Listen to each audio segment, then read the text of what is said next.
I'm now speaking with Mark GiaQuinta, the Fort Wayne Community Schools School Board President. That is correct. Okay, Mark, I want to speak to you about the Northside Redskin issue. Sure. What brought this issue to the forefront? We have been asked almost annually by members of the community to address this issue. We were asked even before I was on the board to address the issue.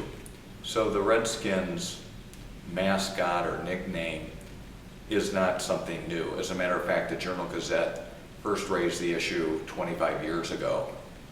A couple years ago, the Journal-Gazette stopped printing the word Redskin in the sports page, or in the sports pages, when describing Northside athletics.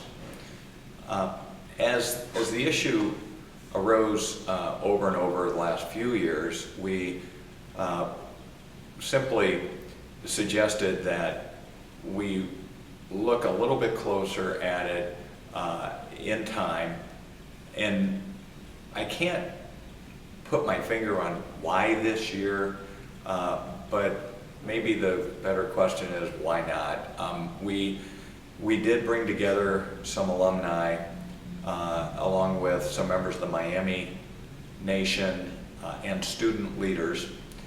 And even one of the leading alumni at Northside said, you know, I've defended the use of the name Redskin because we've not intended any hurt by it, but she said, it's time for a change.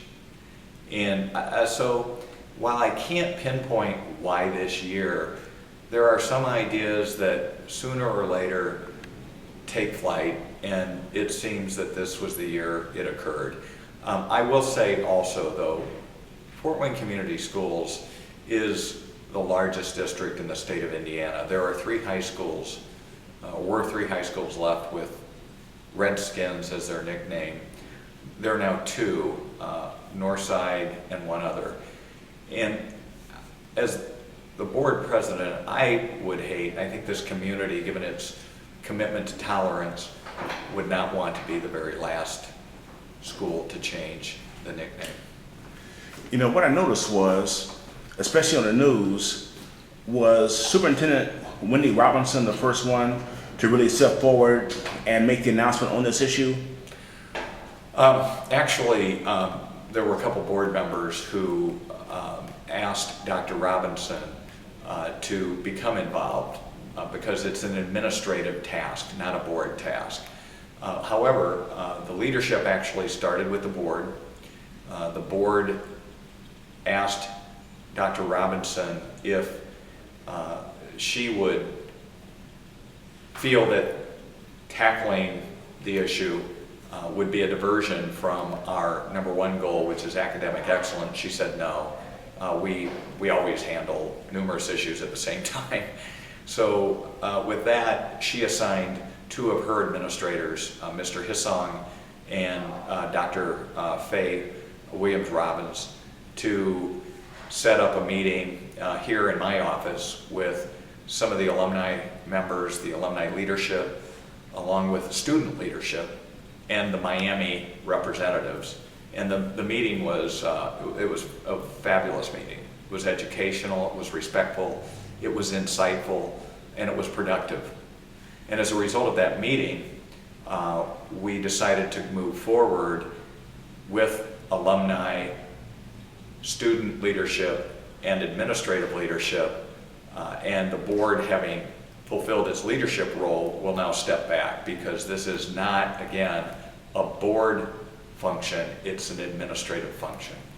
So now, were you surprised that parts of the community are talking about circulating a petition for her resignation? No, that doesn't surprise me. Dr. Robinson is considered across the country as one of the top public school superintendents in the nation. And I think most of the community understands that. Issues like this generate a lot of emotion, but I think when people sit back and consider that Fort Wayne Community Schools, an urban district with 85 different languages spoken by its students and families, and nearly, 75% of its students living below the poverty line, graduates almost 90% of its students. And I want to say that again, 90% of its students graduate high school. Despite those challenges, I think people will understand that a school nickname, while it might be important to them personally, ought not overshadow the real goal of this district, which is to prepare children and young adults for a meaningful life after their experience in Fort Wayne community. You know, when you see the statistics, Excuse me, I'm sorry. Sorry. when you see the statistics showing that 5% of the people want to see this name changed and 85% don't see it as an issue, what does that tell you about the community? Well, first of all, I have a lot of experience in polling. So the first thing it tells me is that one ought to look at the scientific basis of the poll and whether or not there were validity checks to ensure that those numbers even make sense. So my first reaction is I don't accept polls that aren't scientifically based.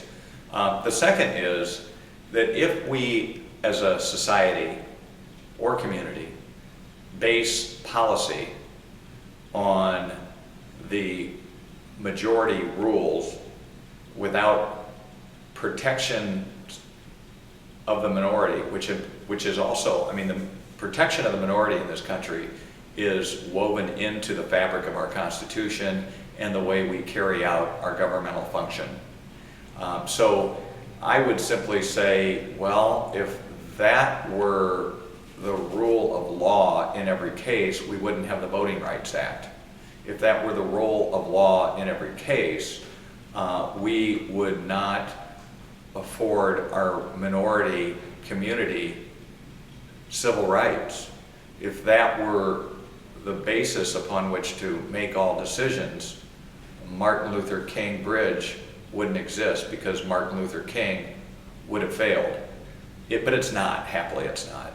We afford significant degree of recognition to minorities, not just because it's the legal thing to do.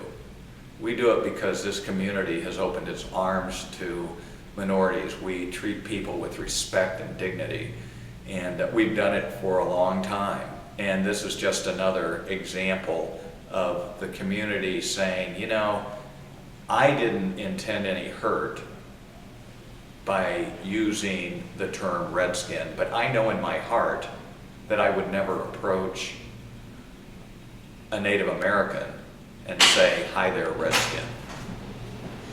You know, what I noticed was, as I've taken my own, not really a survey, but just talking to people over the years, I've noticed that a lot of people in Fort Wayne, both black and white, both agree that the name Redskins, what has been around since 1927, and you know, get over it. Even blacks are saying, some blacks are saying, you know, just get over it. Now, wouldn't that be a function of Fort Wayne history illiteracy? Well, first of all, asking someone to get over a racial slur is, I don't think, the mindset of most people in Fort Wayne. I mean, whether it's the N-word and the use of the term redskin is in fact kind of the Native American N-word from what we've been told. And there's a lot of education going on around that, which is terrific. But to ever simply say to somebody, I'm in the majority, if you don't like the language I use, get over it.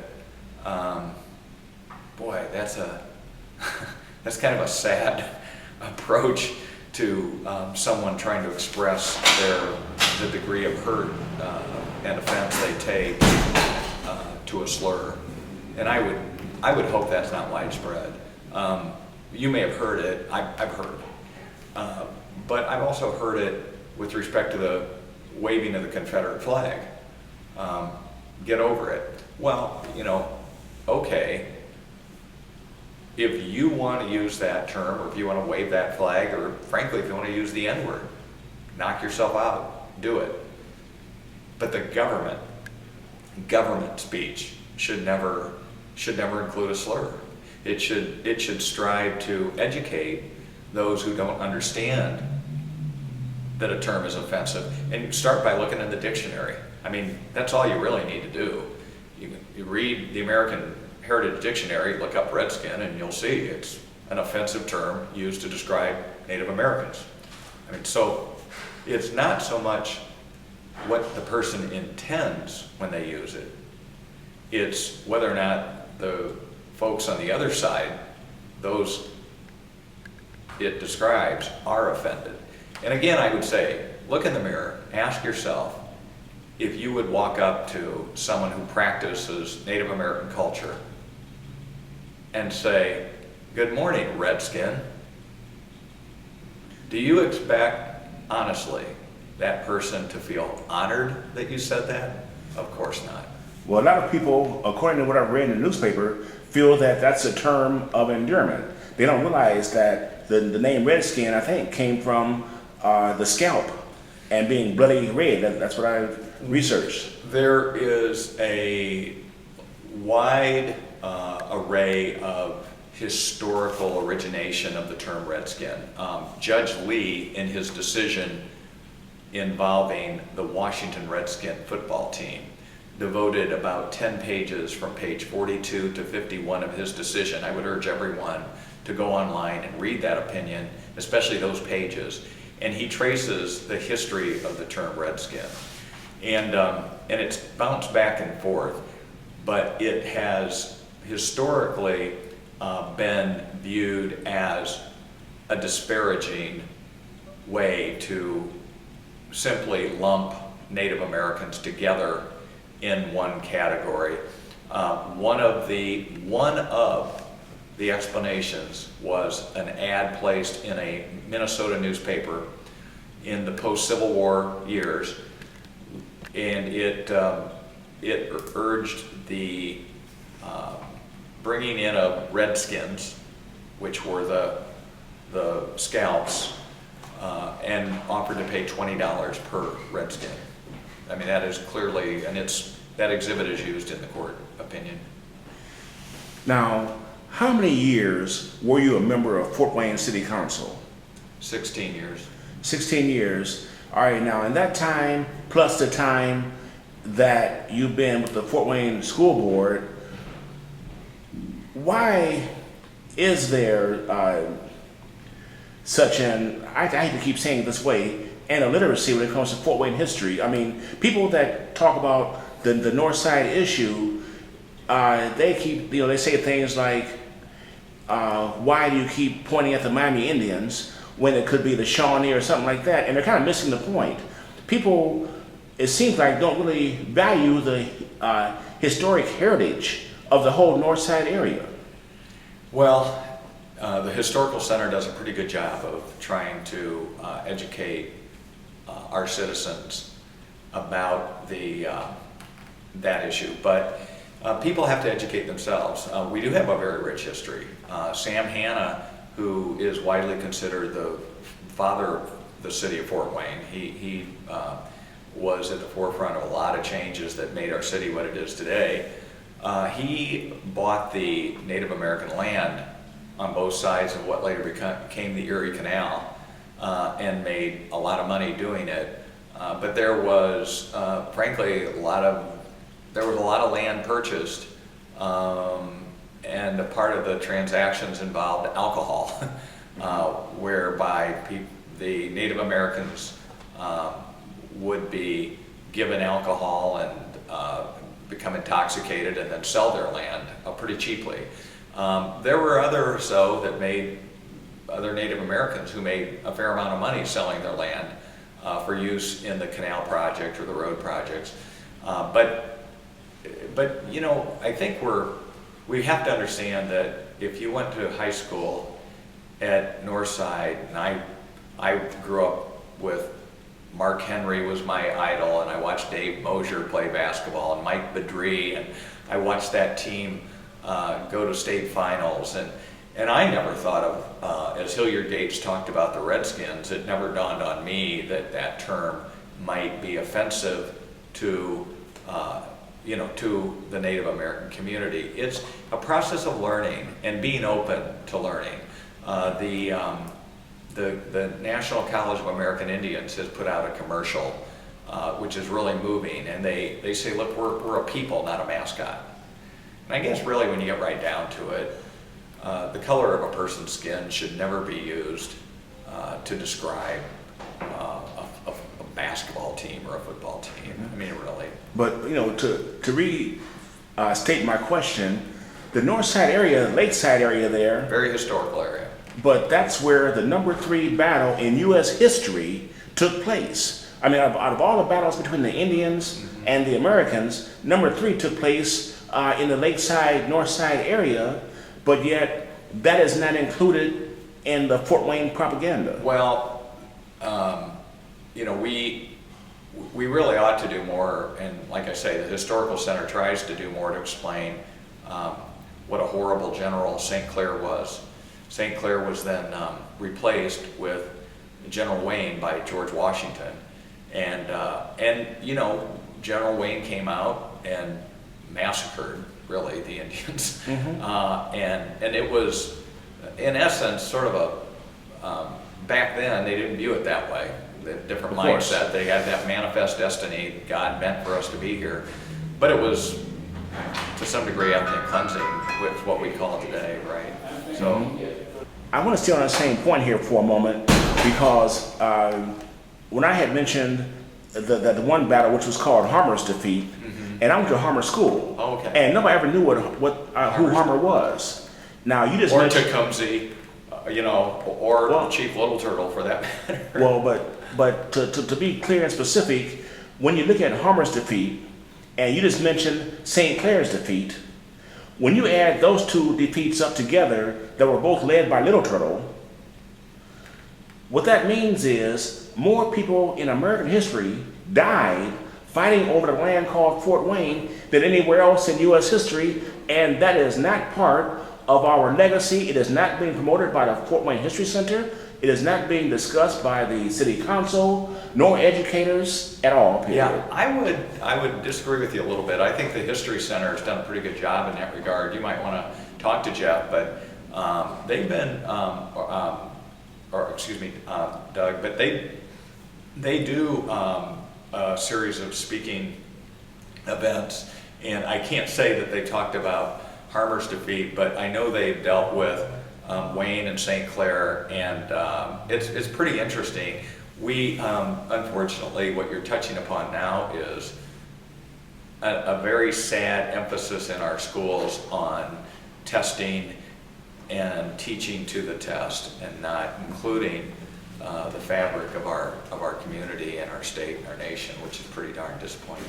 And that's why I was suggesting that as the schools cut back on their budgets, and of course history and social studies and PE, those things are the first to go, but I would think that the leaders in the different capacities, when they can, bring up the history, because when you look at the fact that Fort Wayne has a distinction in America that nobody else has. No, it's a good point. And one of the things that Doug Picongi and the members of the Miami tribe want to do as a part of this is share that history with the students at Northside. And the student government at Northside is very, very progressive and is very interested in that, as is Dr. Robinson. So I think that you will begin seeing more of that as a result of this discussion. And I hope that that what you'll begin seeing more of is, when the emotion dies down a little bit, is a willingness of everyone to reach out, open their minds, and listen to each other. Because Fort Wayne, again, has some pretty darn good people running the show here. We have for a long time. Dr. Tolles and history of ministers in the community. No, we've had a rich history of people right up to modern times. Ian Rowland and folks who have really worked hard to build bridges. I mean, I like to include the GiaQuinta family in that group of individuals. But Dr. Bledsoe, Dr. White, Paul, the Helmke family. I'm going to miss people, but Sure. but clearly, you know, we go back a long way of being willing to sit down and listen, not scream at each other, but talk to each other and listen to each other. And I think as we return to that model, this will prove to be an educational vehicle to address some of the issues that you point out as a part of our history that perhaps has not been highlighted to the extent it should. Okay, last thing I want to mention here is the legacy of Chief Little Turtle. I think that if we were to put up, make his grave more known, when you come down Spy Run there, you see a little sign indicating where his burial site is. If his significance was increased, and the people in the north side area and all across the city learned about Little Turtle's greatness and how Little Turtle was in a way connected to Chief Pontiac before him, and how Little Turtle also in a way tutored Tecumseh, it'll give a brand new significance to Northside High School and the whole meaning of that midterm Redskins. And instead of, it's so easy, in my opinion, to flip this issue, to show it as a derogatory thing, to make it a thing that Fort Wayne could put on its banner to promote it. Well, I'll let you and the History Center do that. We're going to keep working to make sure that our young adults graduate high school prepared for college and job training. And I'll tell you, we've got our hands full with that. I think it's a noble endeavor. It's not something that I think Dr. Robinson should be taking on. She is working right now to get 31,000 students back in school in the face of reduced funding, in the face of the legislature cutting out our transportation fund.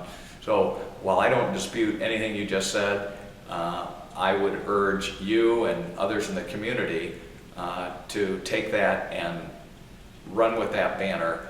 We'll just keep working to make sure our students are educated and that government speech never be used in the school system to offend anyone. Thank you very much. Thank you.